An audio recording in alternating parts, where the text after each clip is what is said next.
maa ngi tudd Cheikh Sow nekk chargé de programme protection au niveau de la fédération Kajoor Jànkeen. li ñu fi dajale tey waaw li ñu fi dajale tey mooy fexe ba am benn jataay boo xamante ni dañu koy def ak jeunes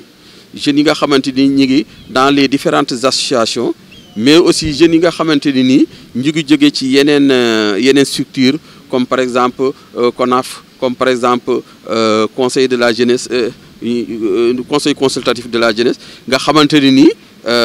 dañuy toog ñu waxtaan ci fexe ba nga xamante ni nii bu ëllëgee bu fekkente ne nii am na lenn loo xamante ni naqari na leen ñu mën a def seen manifestation alors que manifestation yooyu bañ a indi benn yàq-yàq parce que li nga xamante ne ni weesu nañu ko fan yi muy ay yàq-yàq yoo xamante ni par exemple ñu dem ci ay station taal ko wala boog ñu dem ci ay du mu tuddati centre d'état civil lakk ko yàq archive yi wala boog ñu fekk oto bien jàmbur ñu yàq ko tout ça c'est des choses yoo xam ne alors que ñoom ñi nga xamante ni ñoom leen di yàqal ñoom amuñu ci benn responsabilité par rapport ak li ñuy revendiquer donc yaakaar naa ni loolu tax na ba nga xamante ni tey dañ leen a war a woo waxtaan ak ñoom pour que ñu gën a am conscientiser ñu am ay comportement yoo xam ne ni dina leen permettre bu beneen ne bu fekkee ni yu mel ni am na ñu xam ni kat lii ñuy yàq c'est des biens yoo xam ne bu ëllëgee mën na leen a jariñ ñoo ko moom parce que boo seetloo fan yi passé yàq yi nga xam ne yàq na ko centre d'état civil yi ak yeneen événement yi ko jiitu li ñu constaté mooy am na ci xale yu bari yoo xamante ne actuellement pour ñu am seen pièce ay papier état civil bu ñu waree def ay examen ak yooyu ça loolu dafay poser problème dugguleet non dugguleet parce que loolu yàgg nañu koo def moo tax il est temps ñoom ñu waxtaan ak ñoom pour que loolu ñu mën ko arrêter parce que loolu fu mu leen di yóbbee rek mooy après rëccu lay doon parce que lii yëpp ñuy def bu ñu paree dañu koy rëccu donc tout le monde sait que ni c'est des regrets yoo xamante ni dañu koy def parce que yàq nañu mais au moment où ñu war a dem wuti ji ay pièces ak yooyu wala au moment où ñu war a dem wuti ji yeneen service yoo xamante ni dañuy gis ni vraiment loolu war a day parce que l'exemple que je vais donner par exemple les stations yi nga xamante ni dañu ko lakk pratiquement lan la créer ay chômage après yeneen jeunes yoo xamante ni day toogaat alors que su fekkee ni dañuy état bi waaw dañuy daw réew mi alors que s'il y a par exemple des efforts qui sont faits l'État est en train de faire des efforts il y a également les autres organisations qui sont là pour appuyer pour que les jeunes puissent trouver des emplois normalement kon waruñu li nga xamante ñu ngi koy wuti ñu di ko yàq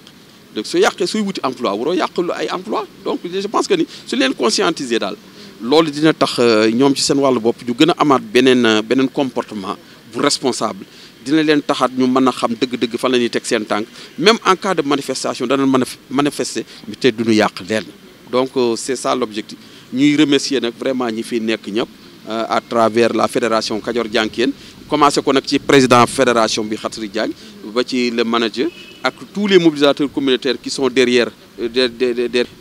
l'équipe technique vraiment pour mettre en œuvre activités yi nga xam ne moom la ñuy def et je pense que bu ñu génnee fii ñii danañ demaat ci biir association yi pour gën a yaatal waxtaan bi ak seen moroomu jeune ànd ci nag ak ñi nga xam ne mooy mobilisateurs communautaires yi ak association yi ak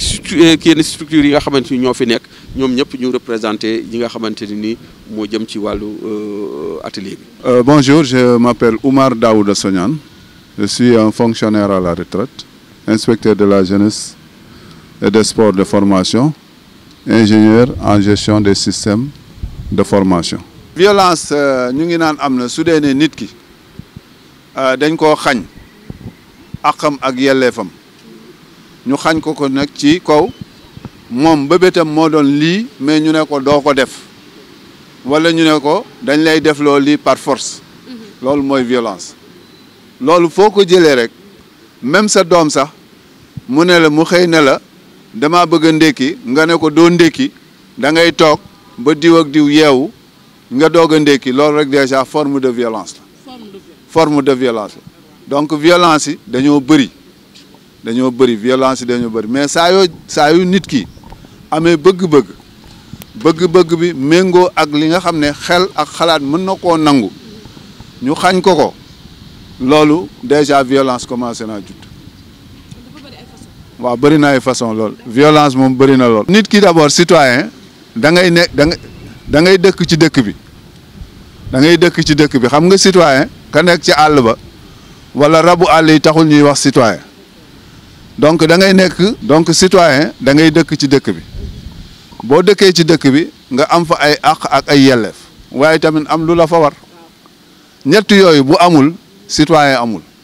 waaw mooy man su may xëccoo ne Thiès wala donc damaa dëkk Thiès ku dëkkul Thiès fii ku fi dul yeewoo jàpp nañ ne dëkkuloo fi xam nga loolu boo xoolee maire yi sax boo ko bëggee dañuy wax naan ki fi dëkk ki fi dëkkul mënuñu koo jox déjà ba pare fi nga dëkk aussi nga nangu li nga xam ne dëkk bi moom la bëgg ak li mu bañ ba pare nag aussi nga koy jëfe waaw loolu mooy citoyen ñun ci suñu xam-xam bu gàtt xam nga violence moom boo soriwul sax même nit ki si boppam violence day am buñ ne par exemple ñun nañ fi daje 3 heures xam nga 3 heures dafay jekk nga añ ba pare toog di naan ataaye mais nga ne naa fa bàyyi ataaye ji dem wuy ji 3 heures xam nga loolu violence la parce que benn xel baa ngi naan toogal naan ataaye beneen xel baa ngi naan demal donc violence lu ñuy judduwaale la voilà lu ñuy judduwaale la nit ku nekk boo da ngay judduwaale ak violence xëccoo maintenant xëccoo ci politiciens yi xam nga suñ demee ba ku nekk bëgg a jiite kenn doyetul kenn il faut xëccoo am loolu mënta ñàkk ku nekk da ngay naan am na woy buñ ci doon woy ci temps wu élection wu 2000 yi te ñoom Pape ak Cheikh naan bu waaw bu am na leneen lu mu ci waxaat waaw sudul man du keneen ku nekk naan mana voilà xam nga buñ demee ba ku nekk naan mana foofu forcément xëccoo day am te xëccoo bu amee rek violence am na ndax lépp loo xam ne mën naa ko def wala ma wax ko pour faagaagal sama naataangoo bi nga xam ne dafa bëgg li ma bëgg violence da ciy judd. Permettez-moi de me présenter. Je m'appelle Cheikh Sow. Je suis le chargé de programme protection au niveau de la fédération Kajoor-Diankéen. Donc, comme vous le savez, nous sommes là aujourd'hui au niveau du CEDEPS de Thiès, et en collaboration avec le directeur du CEDEPS pour organiser un atelier. Et l'atelier d'aujourd'hui avec les jeunes porte sur la non-violence et sur la citoyenneté. Donc, pourquoi le choix de ce thème? Et au sortir, tout dernièrement, nous avons constaté au Sénégal, il y a eu des événements qui sont très déplorables,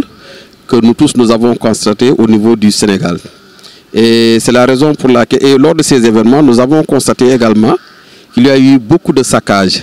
Les jeunes se sont mobilisés, ils étaient dans la rue, en train vraiment de faire des saccages. Il y a beaucoup, comme vous le savez déjà, il y a des stations d'essence qui ont été brûlées. Il y a des